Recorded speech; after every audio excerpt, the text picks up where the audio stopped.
आप लोगों के पास आई हूँ। अच्छा, मुझे जो ग्रेजुएशन हैं, आप लोग तो एजुकेटेड भी हैं, अनएजुकेटेड भी ना हो, लेकिन दीनी इल्म होना मैं समझती हूँ सबसे बड़ी बात होती है। हम सरकार सल्लल्लाहु अलैहि वसल्लम की वजह से सब एक है ना, अपने आका मौला अलैहिस्सलाम की नामूस और उनकी अजमत और उनकी शान के लिए तो सारे के सारे मेरे साथ बहन भाई इकट्ठे हुए हैं। मेरा क्वेश्चन ये है, आप लोगों से भी, आप लोग समझते हैं कि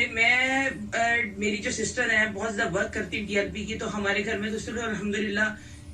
इससे प्यार भी किया जाता है। और क्यों किया जाता है? सरकार सल्लल्लाहु अलैहि वसल्लम की, हम जिन मालिकों का काम करते हैं उनसे हमें मोहब्बत है, और जो सरकार के सारे नौकर हैं सभी की इज्जत, और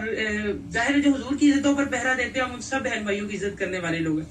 लेकिन कुछ में अब आपने भी कुछ चेंजिंग महसूस की होगी कि वाइल आफ्टर द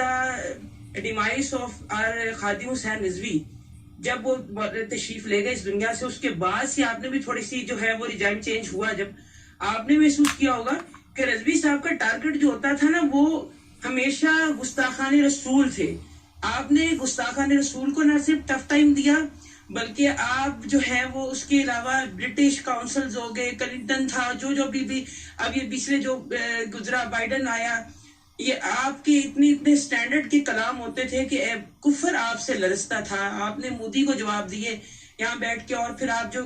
इस्लाम की तारीख और पाकिस्तान की जो हिस्ट्री आप बयान करते थे, सबसे बढ़कर जो आपकी प्यारे आका सल्लल्लाहु अलैहि वसल्लम की जात की जो नरेशन आप फरमाते थे डिफरेंट वाकयात की, मैं समझती हूँ उनसे ज्यादा अच्छा कोई इसको एक्सप्लेन ही नहीं करता। जो नैरेटिव आप हुजूर का बयान करते थे कि सरकार से सहाबा का किस अंदाज से प्यार था,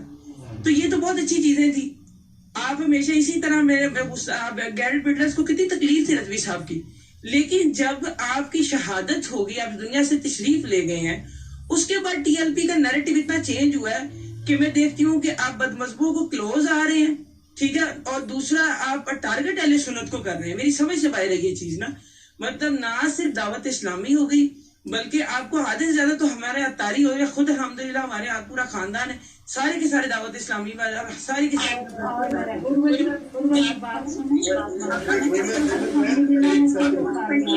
नहीं बोले, प्लीज सारे नहीं बोले, चुप हो सारे कंप्लीट करने कंटिन्यू। मैं अभी मतलब देखिए, इस तरह आप लोगों को बहुत सारी बातों के खिलाफ होगा मुझसे भी, लेकिन कम से कम किसी को सुन लेना। हम सारी अच्छी बातें, अब अपने टीएलपी वाले बैठे, जब अपने बैठे तो इंसान को, अभी आपने कहा था वो हल्का यारा तो रेशम की तरह नरम, ठीक है ना, अभी किसी भाई ने ये बोला था, तो हम तो अब हल्का यारा ही है ना, अपने बहन भाई बैठे हैं ना, कोई और तो नहीं बैठा ना यहाँ पे हमारे, हम सारे हुजूर से प्यार करने वाले बैठे हैं, और बताया भी जाता है, उन्हीं से पूछा जाता है कि एक तो इसकी मुझे कंप्लीट करने दें, लेट मी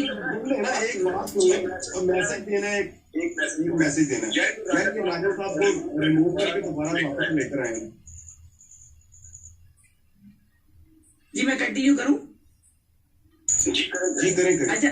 इसके बाद आप दावत इस्लामी को तो चले टारगेट कर ही नहीं हो, उसके बाद आप देखें कि फिर दूसरे उलमा अहले सुन्नत, अब मैं अक्सर ट्वीट दावत टीएलपी वालों को पढ़ी होती हूँ, इन्होंने जी पीर खाने बंद करवा दिए, इन्होंने यूं कर दिया। अभी पीर खानों के हम कोई मुखालिफ है?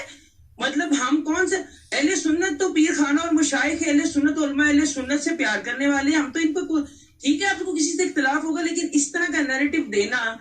अगर आप इस तरह से करेंगे तो डिवीजन आ जाएगी। सलीम कादरी कहते होते थे कि अगर अहले सुन्नत इकट्ठे होकर एक जगह मौजूद हो जाए ना, तो कोई ताकत इन्हें हरा नहीं सकती। हमारा तो मसला ही सबसे बड़ा ये है कि हम एक साथ इकट्ठे हो नहीं सकते। थोड़ा सा कोई काम करने लगता है, वो दूसरे की लेग पुलिंग शुरू कर देता है कि वो तहरीक क्या कर रही है, ठीक है वो तहरीक क्या कर रही है, हर तहरीक के अपने, जैसे टीएलपी के अपने अंदाज है, ठीक है, दावत इस्लामी का अपना अंदाज है, सुन्नी तहरीक का अपना अंदाज है, आसिफ अशरफ जाली साहब का अपना अंदाज है। भाई अब हमारा ये काम है कि हम टीएलपी अगर थोड़ी सी मकबूल होगी, इसका मतलब सारे उलमा अहले सुन्नत को रगड़ना शुरू कर दे, ठीक है, सबको बातें करना शुरू कर दे, तो ये तो देखें बड़ी तकलीफ दे बात है, और इससे इतनी डिवीजन आ रही है।